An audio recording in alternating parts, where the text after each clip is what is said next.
Chief Martin Agbaso, you're welcome. Thank you very much. Many people may look at you and say, who is Chief Martin Agbaso? I have read some say you are an economist. Others, you are a politician. Obviously, a man of vast knowledge and enterprise. But from yourself, who is Martin Agbaso? My name is Kuku. Boy, grew up Catholic, grew up an Emekuku, an Owerri, young man. Primary interest is to be the best that I can be, not for myself, but for humanity. I'm a man who has a deep concern for the welfare of others, especially for the underprivileged, especially those who are locked out of opportunity. That's who I am, a man of courage, a man of honor. Those are the things that are important to me. You mentioned that you were a man of courage. Was that what took you at a very young age that you left the shores of Nigeria? You have your staying with Italy and also the United States of America. And while I researched you, you got married at the age of 23. That must be enormous courage because, I mean, not many people get that feat at that young age. I like to explore. I've always liked to explore as a little kid. Actually, where I'm living now, is the way that leads to our stream. The first time I ever went down this road, it used to be a big forest. I was just 10. I decided I was going to leave my home about a kilometer from here, stretching to about 3 kilometers to the river. I wanted to find out if I would be afraid and if some bad spirits can catch me. That was challenged with fear. I went to the stream, fetched water, came halfway. I felt that wasn't enough. I went back to the stream, took a bath, because it was rumored then that there's some mermaid that will show up if you get into the water alone. And I did. The mermaid never showed up. And I came back. I'd like to explore. At 16, I was done with my school certificate, my WAEC. I needed to travel abroad. I needed to study abroad. I needed to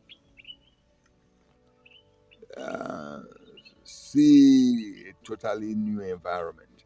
But most importantly, I wanted to go alone. Once my father, who believed in that courage, told me it was okay for me to travel, I left. And the rest is history. Was that why I got married to my beautiful wife at 23? I don't have limitations. Anything I want to do, I do. But I'm guided by doing things, one, that are within the law, are within human approved space, within the Catholic approved space, and things that my conscience will clear that are generally overly okay. Once I get that inner approval, nothing scares me. I don't know the meaning of fear. Well, aside, the things you've explained now, where how you have exhibited courage, I would want to know, you have three children who are now adults, and do they take after such courage that you have?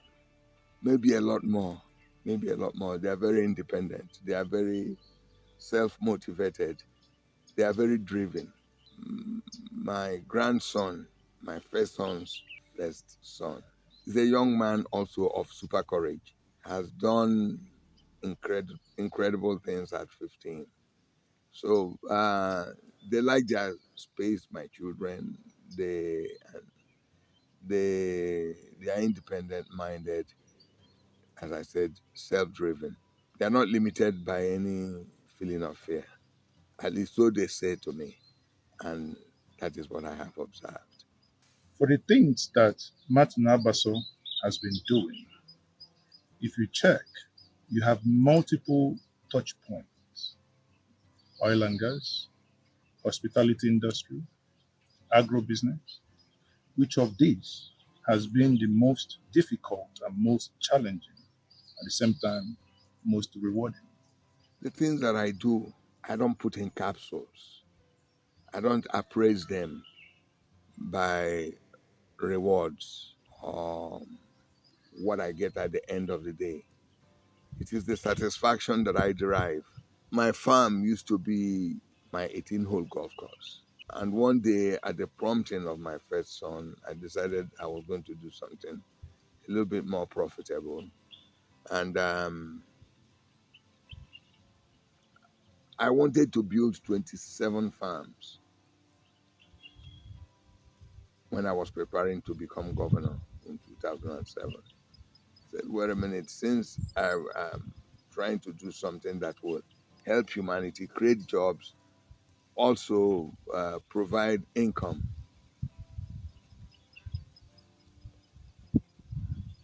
I will do a miniature size of those farms. One of those farms I wanted to do as governor. That's how I started the farm. And every day is extremely rewarding because I planted everything. I have my fingerprints on everything in this farm. We excavated 4.9 million cubic meters of man-made waterway running 2.8 kilometers. Enough aqua space, aqua warehouse for 45 million catfish. Full stocking technically makes us the largest catfish farm in Africa. 45 million cats. Catfish, yes. That's the space we have, going by the spacing for catfish breeding. And so every day is an eye opener. Every day is a new, you take a new initiative. There's something new to learn about aquaculture. There's something new to learn about piggery. There's something new to learn about um, plants, you know, animal husbandry, goats, sheep, how they cohabit. I sit down in the farm, I watch the herd of sheep and see their behavior, their behavioral pattern, separate them from that of goats. I brought in cows from Argentina, bulls from Argentina, to crossbreed with our local cows here. And every day you sit down, you watch the interaction. It's incredible. So for me, the pecuniary consideration here means nothing. You know, what I have learned with my wife, we traveled to Argentina, we traveled to Chile, we traveled to Vietnam, Laos, uh, Thailand, Singapore, even to Italy and Israel. You know, looking at different farms before we settled for this. And each country is unique. Each environment is unique. Each product is unique. And the level of excitement is incredible. So, as far as I'm concerned, my business interest in oil and gas, in maritime, in hospitality, in construction. I built quite a good number of roads in Nigeria. And yes, the beautiful thing is that when I travel on the roads that my company has built, and I see they're still holding up 10 years, 15 years, 20 years going, you have satisfaction from that. But it is the farm, because it's breathing, it's living, you know, you develop affection. So there are no, the concern is not how much money I make. Money plays very little role in my life. Very, very little role in my life.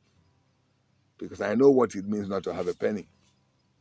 And I know what it means to reasonably have plenty of it. And in between, nothing changes.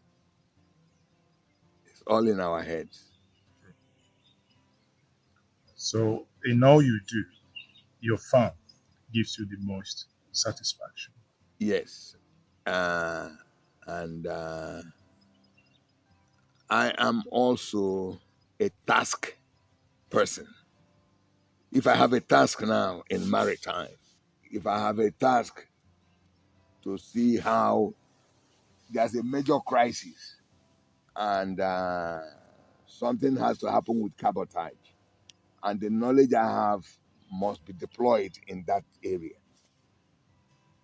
that becomes an interest because I'm task driven.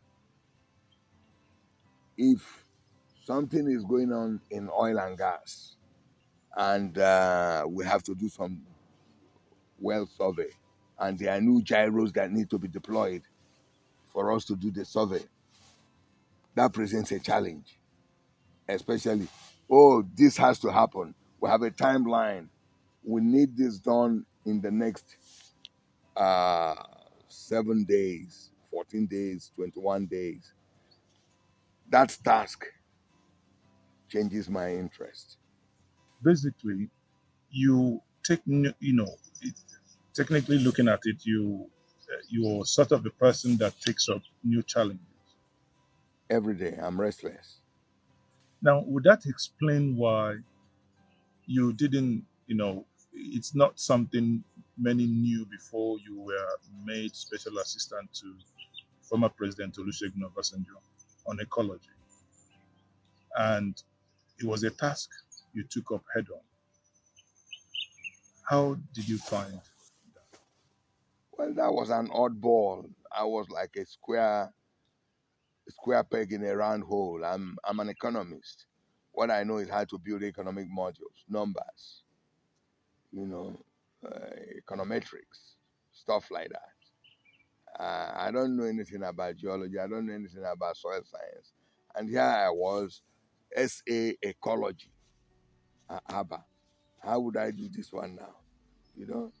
So I asked questions, especially Mr. President. He's an incredibly brilliant man, intensely brilliant man. And he said to me, when you start the job, you will know why. And I think it was quite an interest. I gave him my word what I was going to do, and I'm sure he was happy with what I did. When I tendered my resignation, it wasn't very easily and readily accepted, but I had another calling. I had to go. So it was an interesting assignment. If I stay around the time you were given that job to do within the ecology, if I want to find out, you look at the southeast, for instance, based on our soil topology, we are very prone to soil erosion, which obviously fell under the remit that you worked on there. Where would you consider, if I stay within the realm of southeast, that has, from your knowledge, the greatest risk of erosion, and what do you think from experience that the people should be doing to avoid such from escalating more? Well, you see, the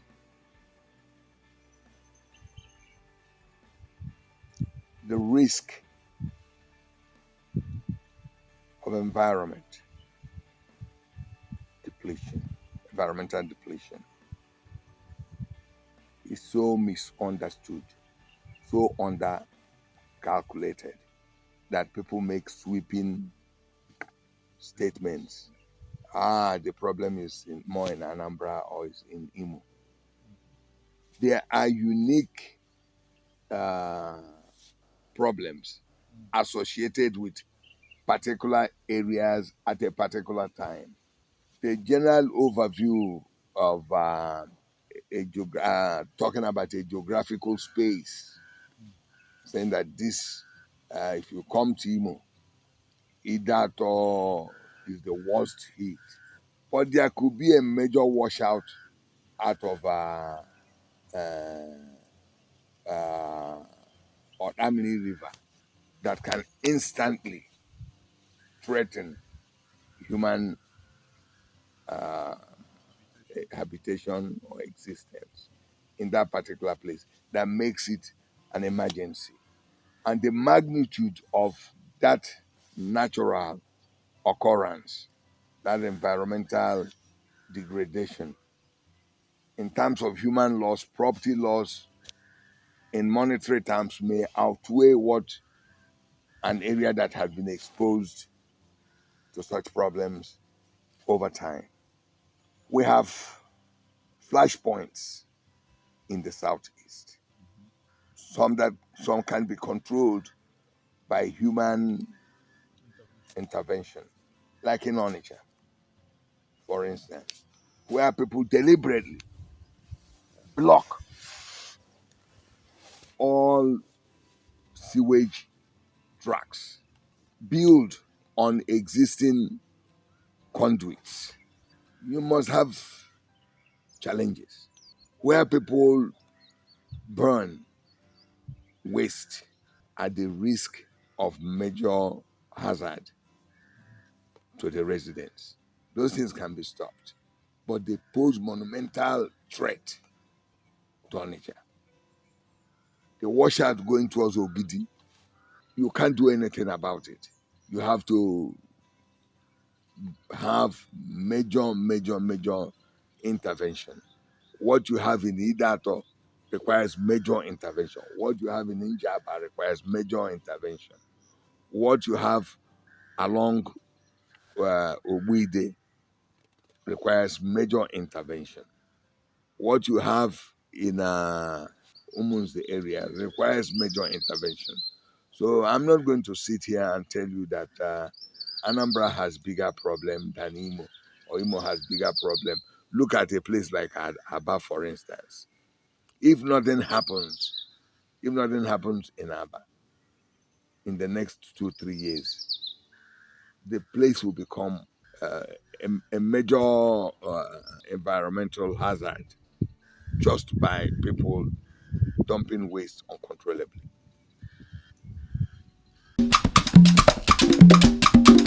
Ah, la, la, la, la, la, la, la, la.